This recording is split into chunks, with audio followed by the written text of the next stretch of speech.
আমি একজন প্রাইমারি স্কুলের শিক্ষিকা। আজ থেকে প্রায় 20 বছর আগে আমি একটা ব্রয়লার মুরগি কিনা খাইছিলাম। মুরগির স্বাদটা কেমন এটা তো ভুলে গেছি, কিন্তু এই মুরগির স্বাদটা এখন আমার হাতে লেগে আছে। এখন আপনারাই বলেন কতটা অসহায় হইলে আমি এই কথাটা আপনাদের মাঝে উপস্থাপন করতেছি। গরুর গোস্ত, ইলিশ মাছ, পোলাওর চাউল ডাউল তো দূরের কথা, একটা ব্রয়লার মুরগি কিনা পর্যন্ত আমরা খাইতে পারতেছি না। তাহলে বুঝলেন আপনারা আমরা কতটা অসহায় হইলে এরকম পরিস্থিতির শিকার হইতেছি। আমার কথা এখন আপনারা বাদই দেন। আমার এক ভাই, যার 52 বছর বয়স হয়ে গেছে, এই প্রাইমারি স্কুলে চাকরি করে বিধায় উনি এখন পর্যন্ত বিয়েই করতে পারেনি। তাইলে এখন আপনারা চিন্তা করে দেখেন আমাদের শিক্ষাগত পেশাটা বাংলাদেশে কত নিম্ন পর্যায়ে আছে।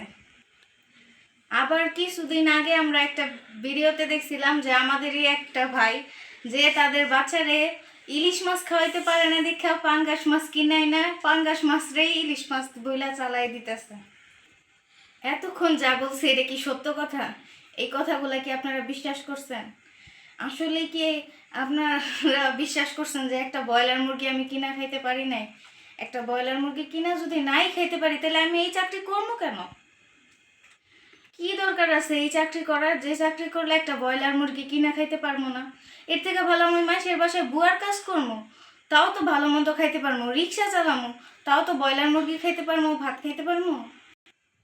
আন্দোলন আপনারা করতেই পারেন, মানে নিজের এতটা অসহায় দেখানোর এটার কোনো কথাই নাই। আপনাদের থেকেই তো আমরা শিক্ষা গ্রহণ করি, তাহলে আমরা কি শিখলাম?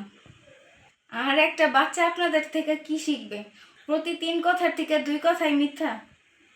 এই যে দেখেন তো, করোনার মধ্যে মনে করে দেখেন আপনারা, একজন রিক্সাওয়ালা না খেয়ে মরছে, যারা প্রাইভেট চাকরি করে ওরা না খেয়ে মরছে, শ্রমিক না খেয়ে মরছে, কিন্তু আপনারা মরছেন। আপনারা ঘরে বসে বসে 18 মাস টাকা পাইছেন। আন্দোলন করেন, আপনাদের আন্দোলনে যুক্তি আছে, কারণ এশিয়া মহাদেশের মধ্যে বাংলাদেশের শিক্ষকদেরই বেতন অনেক কম।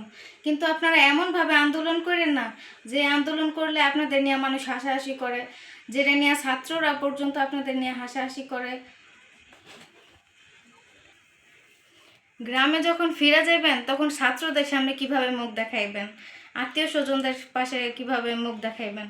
তাই কথা বলার সময় একটু চিন্তা ভাবনা করে কথা বললেন, আর নিজের মর্যাদাটা নষ্ট করেন না।